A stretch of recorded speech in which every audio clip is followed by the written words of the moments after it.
Good evening. Today I will be refuting Emily's speech. Her main claim of fact is that we are failing to teach our children how to eat properly. She supports this with three claims. One is that obesity in children is on the rise. Two, there's a drastic rise of diabetes and heart disease in young people. And three, environmental factors play a large part in the poor diet habits of children.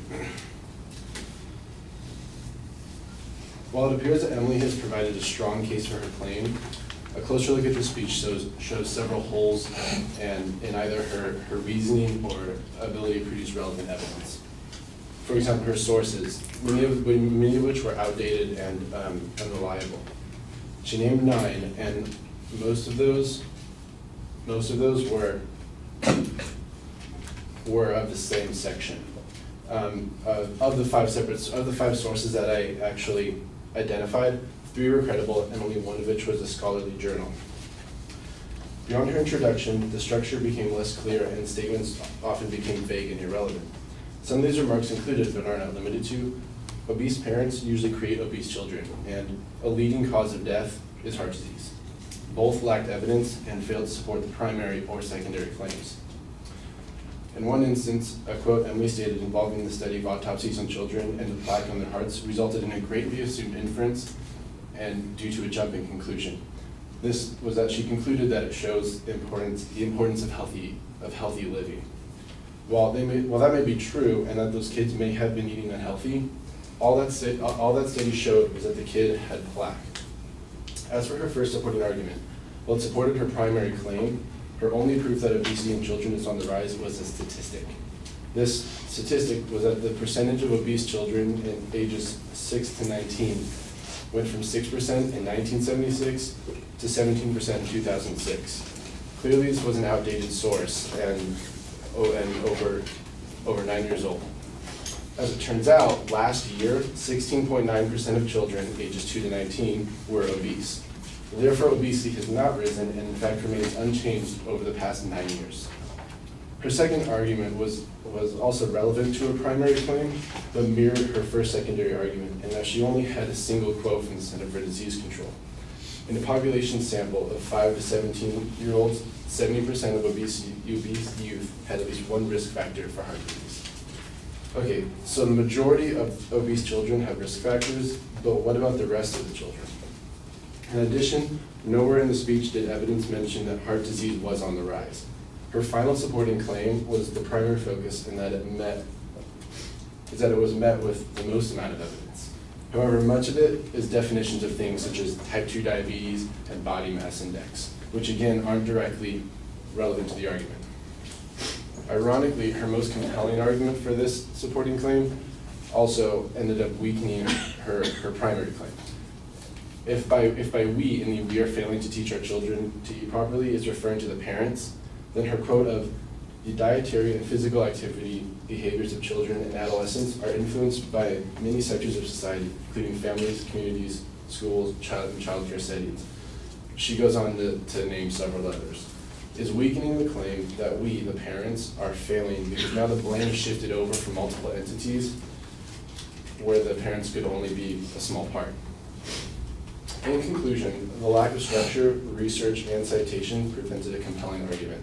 While I don't necessarily disagree with Emily, I certainly am not presented with enough compelling evidence to make me agree with her, let alone become an advocate and an activist in the proposition of policy she added at the end, which was that parents need to educate themselves to give their children and future generations a fighting chance against obesity. If there was an insufficient argument to begin with, what would cause me to want to take steps to fix a problem that I'm not fully convinced exists? Thank you.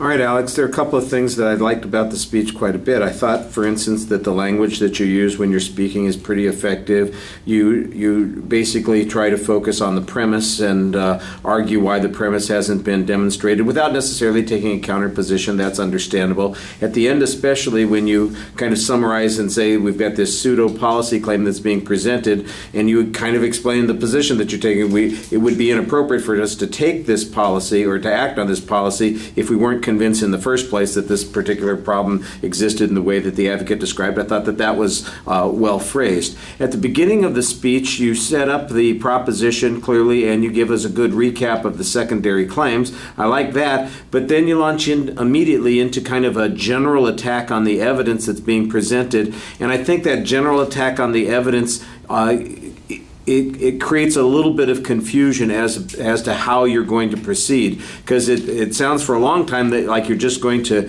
pick at the evidence that's being presented. Some of it's just for definitions. Three of the sources are basically the same. Only one of them is a scholarly journal, and I'm not exactly sure why that evidence would be insufficient in the arguments that are being presented by the advocate. I don't think there's enough clarification of that, at least without a context. That doesn't mean that those arguments wouldn't be appropriate to make, but they ought to be made when that evidence is used and applied to the argument that the evidence was being used to support, instead of making it kind of a general argument at the beginning. I thought there was a reasonable challenge that some of the information was vague in nature. That seems reasonable to me.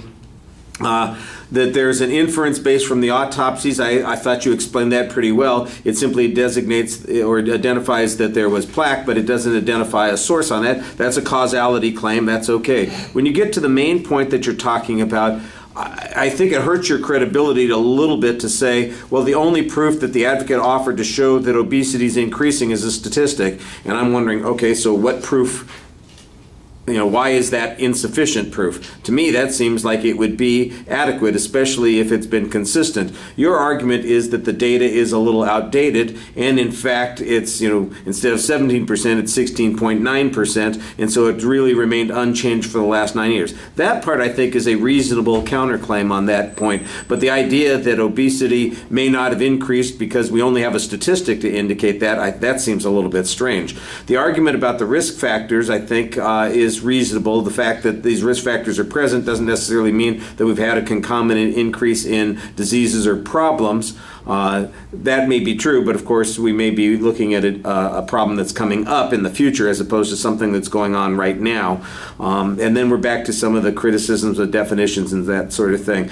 I did think that you had a valid reasoning point when the advocate says that there are multiple contributors to that, which suggests then that a single source of the problem isn't really a realistic way of looking at this issue. So the advocate's kind of, I don't want to say shooting themselves in their foot, but they are in essence making a claim that seems to contradict the main proposition and its effectiveness. So I thought that was a reasonable way to go there. All right, thank you.